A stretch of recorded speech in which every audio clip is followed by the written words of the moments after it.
I'm currently in the CC, just on a little excursion. I don't usually do things like this, makes me sound very exotic, but yeah, that's where I'm at the moment. Amazing, thank you. Thanks, Daisy. And like I said, we've got a wonderful live guest who voluntarily joined us for this evening. We've got Margaret. Now, Margaret, you have been kind of pre-introduced in our little intro reel as the president of the National Board of Catholic Women. I feel like that should come with some sort of like woo or something sound effect. But do you want to tell us a little bit, just as a brief introduction, and then we'll go into some more detailed questions. But where you're coming from this evening, and what how are you feeling going into this webinar? Yeah. Yes. Well, firstly, I'm very privileged and delighted to be able to join you this evening and put a focus onto the National Board of Catholic Women, which is, very important in our church today, so that we have the voice of women in the church. I believe that you want me to talk a little bit more about that later. And I was asked to talk about myself at the moment. So I'm married. I don't have any children, but I'm very happy to enjoy everybody else's, which is good. And I worked for many years in BT, worked locally, nationally and internationally, and gained an MBA and a Master's in Social Research Methods, which, took me into looking at why people are poor, drinking and smoking in middle classes, etc., the social research, which was really, really deeply moving, I think. And after I started a second career in education. I did teach in the business school at universities, but then I went in to be an RE teacher in a secondary school, in Catholic secondary schools.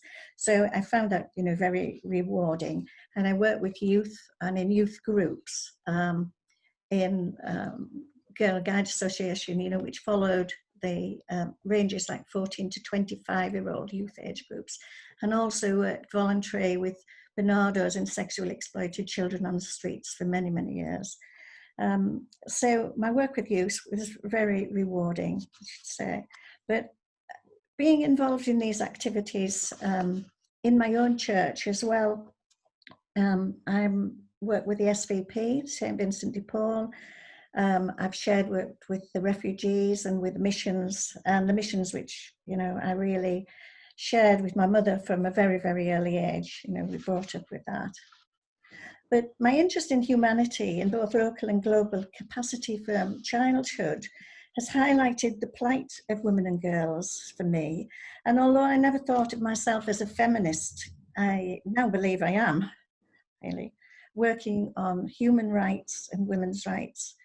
I believe passionately in being the voice for the voiceless, advocating for change and sharing the Compact 2030 Agenda and Sustainable Development Goals, leaving no one behind. So I think it's very important that we have a voice for women and that we reach out to all women, across the sections, diversity, inclusivity.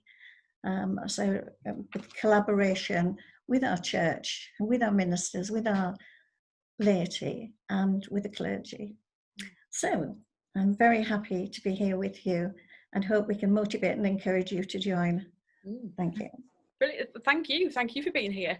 Thank you, Margaret. Like I said, we're going to come back and ask you a plethora of questions. We're very excited. None that you haven't prepared for, don't worry. But we get Sarah as well. Hi, Sarah. Last but not least, thank you so much for joining us, Sarah. Do you want to share a bit about you as well, who you are, where you're coming from, what your day-to-day looks like at the minute? Yeah, I can do. Hello, I'm Sarah Morton. I am married to Fred Morton, and we have two baby boys. Our oldest son Rex will be 3 at the end of this month, and we've got a 6-month-old Casper who was born the week before the lockdown. So he's had a very interesting little life. His whole 6 months, he's known nothing but a pandemic. But yeah, they're both great. Fred is great as well.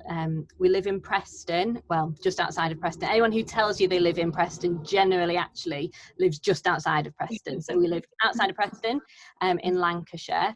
And I'm currently on maternity leave, but I am also a secondary school chaplain at a Catholic high school in a town called Fleetwood, which is just outside of Blackpool.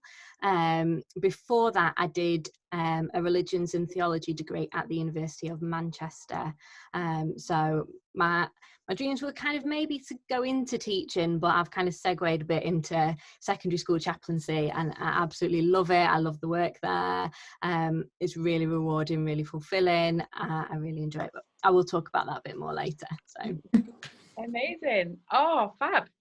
Well, thank you for your little introductions. We've got a few shout-outs to give, people who have introduced themselves to us. Do you want to hear who's watching? We've got Christina, who's in lockdown in Leicester. Christina, in the same diocese as me at the minute. I'm coming from Derbyshire at the minute, so hi. We've got Sophia, who's watching from the USA. Oh my god. Oh wow. Whoa. Wowie, yeah, we've got a few people watching, and if you haven't let us know where you're watching from, do, because it's very exciting just to get that sense of global community from USA, but also local as well, and in the nation, because as we've said, and Margaret, we've got you from the National Board of Catholic Women, so especially relevant this week, I suppose, that national sense of community in women. What is next? What we're going to be up to next? Are we going to ask some questions, Daisy? Do you think we should get to know each other? Yeah, I think they were really good and thorough introductions. I was like, oh, I'm just away, just starting university, but they were really thorough and I enjoyed them. But I think, Margaret, you really gave us a good introduction to who you are and what you do. I just wondered if you could just maybe talk about how you got involved with the board specifically, what drew you to the board, and yeah, what do you do day to day with the board? Yeah. Well, how I got involved with the board is I was actually working and visiting the Commission for the Status of Women in New York, United Nations. It's the largest gathering of women in the world. You know, it comes together every year in March. Well, not now because of COVID, but it did do.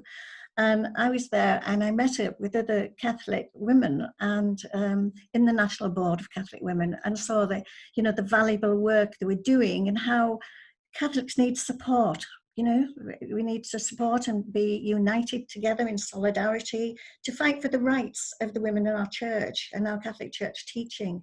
And from that, I was very welcome to join. And together, they guided me and we worked together. So that's how I initially got involved with the National Board of Catholic Women. And today, with working in the with the standing committees, social responsibility in the international group. I'm also president, which I'm very privileged to be, to try and lead us forward into the new world. And of course, COVID has really changed how we are operating, becoming virtual organization as much as physical. But being a virtual on Zooming has brought us so much closer together, and I think geographical distances were prohibitive to many people before, but now it is making it much more accessible, to share the values. But the most important thing for me is really to be reaching out to the community. We can be the voice, but we need the people to support us. So we need more and more people to be able to join. And I welcome anybody who is interested, to contact us and to be welcomed into our mission and vision to reach out, to be the voice for women. Not only for us to reach out to them, but they've got to reach to us, two-way thing, from grassroots to the Bishops' Conference, which Colette mentioned earlier, which we are,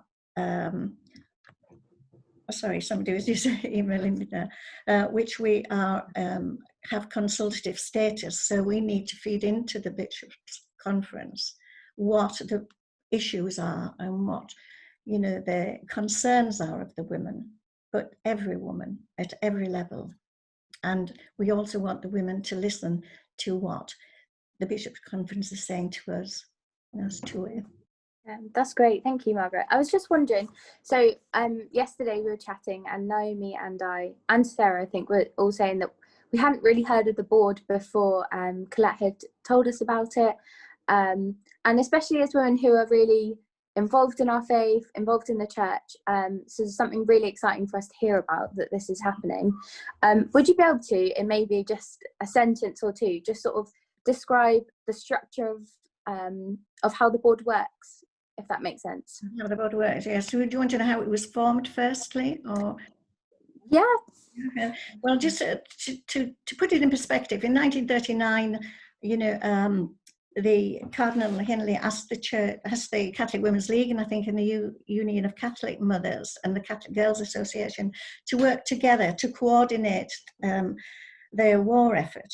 And this became the National Board of Catholic Women. That was initially. Then 50 years later, when they had a Golden Jubilee, it was Cardinal Newman, I believe, who said, we don't want just these organisations of women to be the voice. We want every woman in the diocese to be a voice. And diocesan links were then developed so that we could hear people at grassroots right up to. And that's as we want it to be today, to hear the concerns and views of women. The board is structured with the president. We have a vice president, a president-elect. We have a treasurer, and we have secretary, who are all valuable officers in the board, and we have an executive committee, and then we have standing committees which look after certain areas of concern that we have, such as we have the conveners in each of these groups of social responsibility, and they look at sort of poverty, refugees, domestic abuse, and we have violence against women and girls, hence the orange signal, which I represent for violence against women and girls. We have interfaith and ecumenism. We have health and bioethics, and we have bioethics, should I say, environment. We have international, and we're developing an education standing committee also, which has been dormant for a little while, but it's been regenerated. So all these are different areas of work that we cover, and the specific work, it's wonderful work that has been done in each of these committees. For example, the domestic abuse booklet, which has just recently been printed, but it's also an electronic format. And this has, it's just been redone because it isn't a new idea. We have had it in the National Board of Catholic Women for a number of years, but it's been revised and updated due to the pandemic, and the COVID responses, have increased the number of domestic abuse cases. And so the convener and the group have actually worked on this booklet, and it's gone out to everybody. So it's been in much demand and much needed. So that's one area. There's so many areas of work that we could talk about. There's a booklet on receiving the gift of ecumenism, and that was sponsored and developed by Durham University, Gabby Thomas, who I think you may hear of later. We have work that's been done for COVID on, health and biotics, and all these are on the National Board of Catholic Women website, which you could look at. That's amazing. Thank you for sharing that. Many other areas. That's great, and I'm sure hopefully after this, whoever's watching will be able to go and have a look deeper into what's going on there.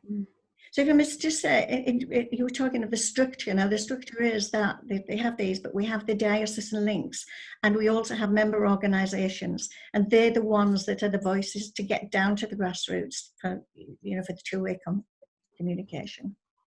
Great. Thank you. Did you have anything there, Naomi, that you wanted to jump in there with? I think it's just really interesting, isn't it, that you've done so many things that many people would see that are like big and extraordinary, isn't it?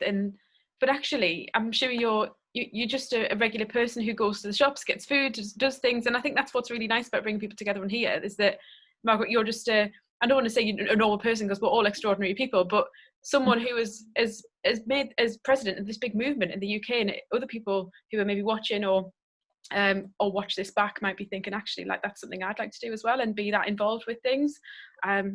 Yeah. Well, I hope you will be. It's very important that we give women a voice, but to do that, we need women to stop and step up and support us, support the National Board of Catholic Women. And, we're all equal. We can all do it. We would be delighted to hear from any women's group or anybody in the church who'd like to join, and become involved. Great. Amazing. Yeah.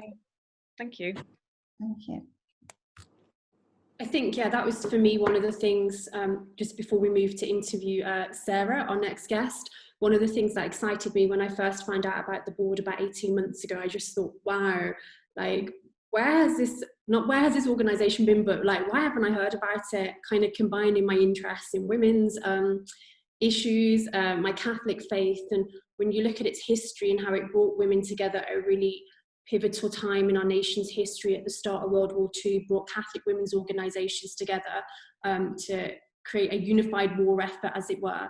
And I think of some of the struggles and issues that we're facing in the world and the church and stuff today.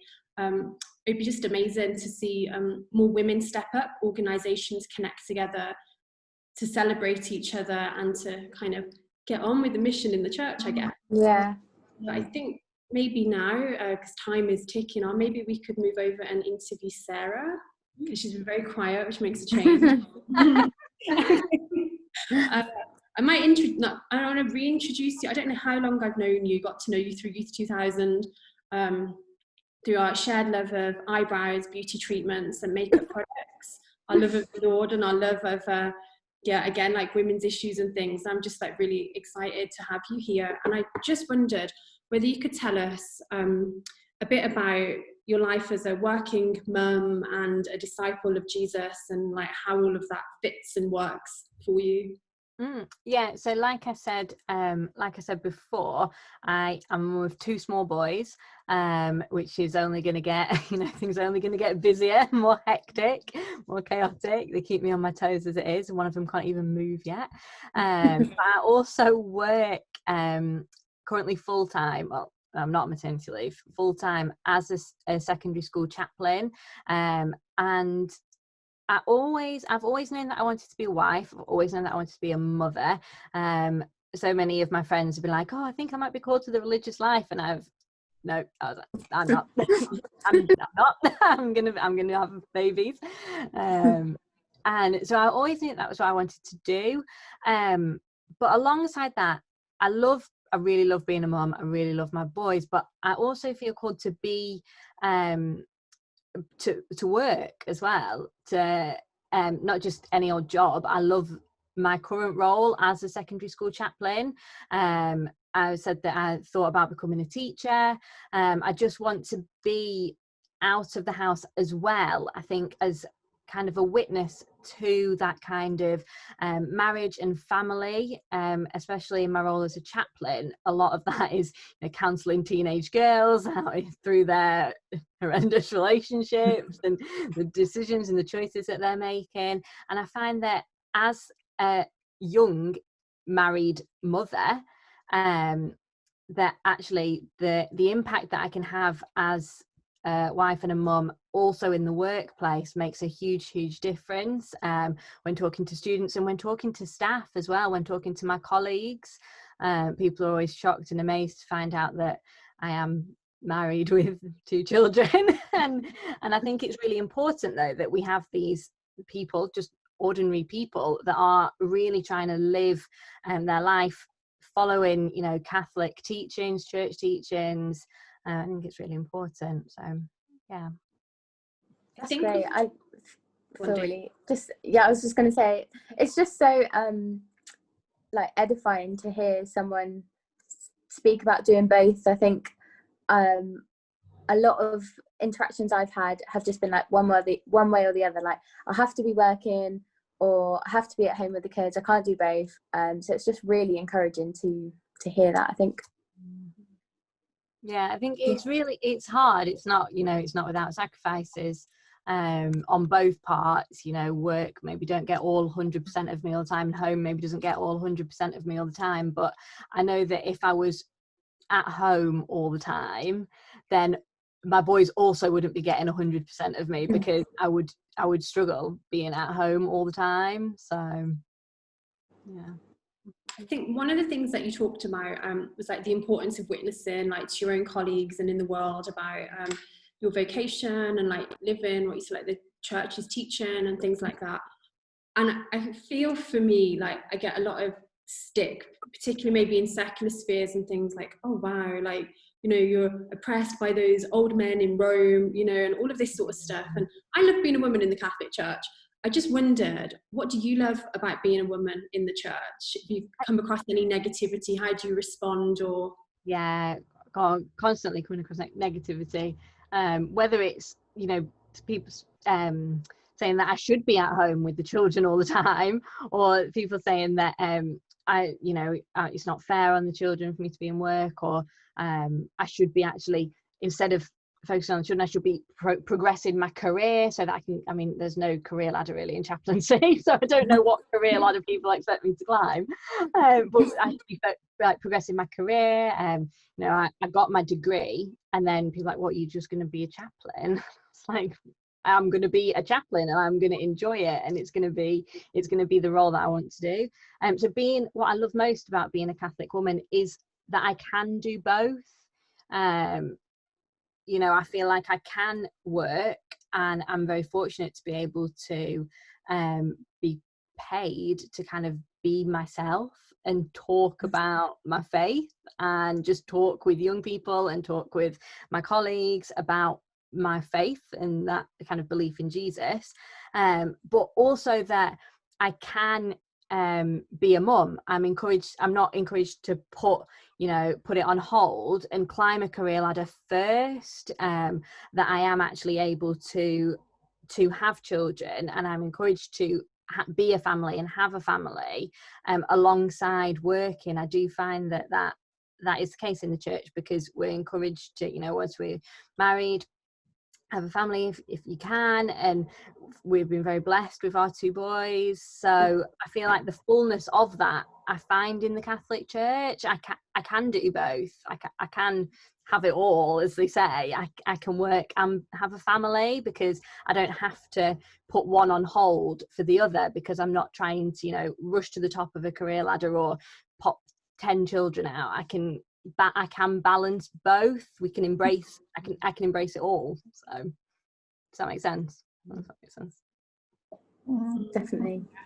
I think that highlights again the breadth of the variety of people in the Catholic Church as well, because like I don't know, we might be from like similar backgrounds, in that like I'm from quite a working class town, and like the idea that you wouldn't work is like almost the opposite. Like, you should be working. It, like, in some areas maybe that people have, it's just such a difference of diversity, I suppose, isn't it? There's a lot of diversity in like what is the right thing to do as a Catholic woman, what is the wrong thing to do, and it's great that I think you, Sarah's just like owned it, and like, actually this is what I feel called to do, and that to do as a Catholic woman is do what you as a Catholic woman feel called to do as you, not just as, we're not one being, are we? We're all different. It's not one size fits all, is it? Yeah, so thanks for sharing. Diversity is just, it is beautiful. Like, Maybe you could share with us briefly what are some hopes you have for the coming years in your vocation as a mother and a working mother and a disciple. What are some of your hopes there? Some of my hopes, I want to stay in school chaplaincy. I have no big career ambitions. I love it. I would just love to set up in school sort of girls prayer groups, girls groups, with some of the parishes around that feed into school. But I'd also like to set up women's groups, and I've got a couple of friends in the parish here, and we were thinking about setting up a women's prayer group here as well, because I just think that those prayers of women, the prayers of when women get together and pray, I think it's so special. I think that community is so important. So those are kind of my hopes of, you know, that I would personally like to see in, you know, my small sphere of influence here in Lancashire. That's what I would like to see. And family wise, obviously, you know, we're open to children, so we'll see what happens. My mother-in-law wants me to have 10, but we'll see. See what the Lord wants. Yeah. just open, seeing who I meet, who, you know, where I can go, who I can go and do things with, set things up with, book to, that kind of thing. I love that. And also what you're saying about like the small spheres of influence, just thinking if all of these women in the church have got areas of influence wherever they are, if we're all doing that, like what a massive effect that's going to have on the church if we just are saying yes to the small things and being faithful to them. So I think it's really important to kind of work with where we're at, with who we're at. Two female saints that really inspire me are Saint Zelly Martin, who is Saint Teresa's mum, and she was a lace maker, so she worked, but she also had like 9 children, and 5 of them became nuns, including obviously Saint Teresa of Lisieux. And it's just, she wasn't thinking about big scale things, you know, she was thinking about providing for her family, making sure her children were well formed, making sure her children knew who Jesus was. And then she did that, and she became a saint. And another is Saint Angela Merici, and she founded the Ursuline order, and she was inspired by Saint Catherine of Alexandria, and basically they founded the Ursulines to kind of inspire 4 girls, for young teenage girls who are maybe on the streets, and they set them up to educate them. And so again, they were thinking about the girls that were on the streets literally where they were. So I think it's really important to kind of focus on where you are as well as a woman. Like, there are so many women around you. It's really important to be reaching out to those people. Sorry, I'm waffling. It's fine. Yeah, we're just like soaking it up. Yeah. Yeah. So we've got 3 questions, but we've got a few minutes left. So we've got one more question for you, I think, Sarah. Is that right? And then we've got some questions for Margaret as well, to briefly wrap it up with. The question is, pause for dramatic effect there. I suppose you kind of answered it. Have there been any women in the church who are dead or alive who've inspired you? You kind of already answered that one. Yeah, Saint Zelly, Saint Angela Merici. Yeah. Those 2 are my go-to gals, really. Amazing. Yes, it's great to have them, isn't it? It's great to have like go-tos, like just invite them to life now and again, just like them. Amazing. So Margaret, then, should we ask Margaret some final questions? The question. Yeah, sounds good. If you're all right with that, Margaret. You can try me. Let's go for what are your hopes for women in the church in the UK? Ooh, that's a lovely one. What are my hopes for women in the church in England, well, in the UK? And I would hope that the women in the church have a voice that can be heard, and that also the women will listen, because we want to be an active part of the laity. That's what I'd like them to be. You know, respected and trusted and valued. And I'm sure, you know, together we can all make a difference. We can make a difference in the world. And that is my greatest hope, that we are a voice for the voiceless, but we're also, you know, we can be heard, and they will also listen.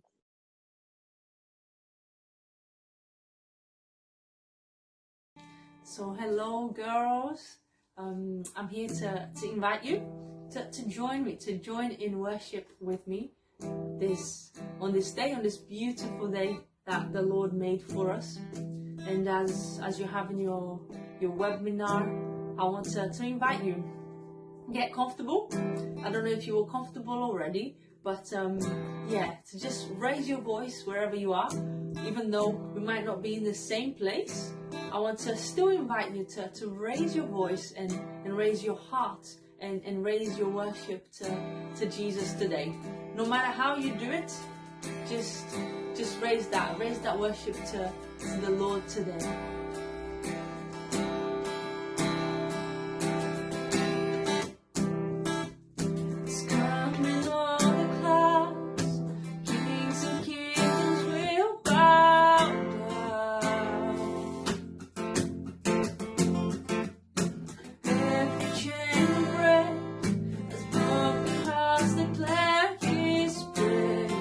Who can stand the Lord Almighty?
presence. Thank you for your power.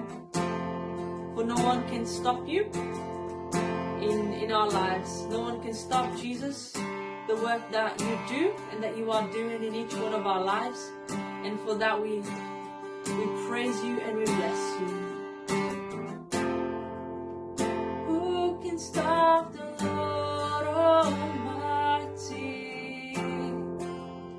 Who can stop the Lord Almighty? Who can stop the Lord Almighty? Who can stop the Lord?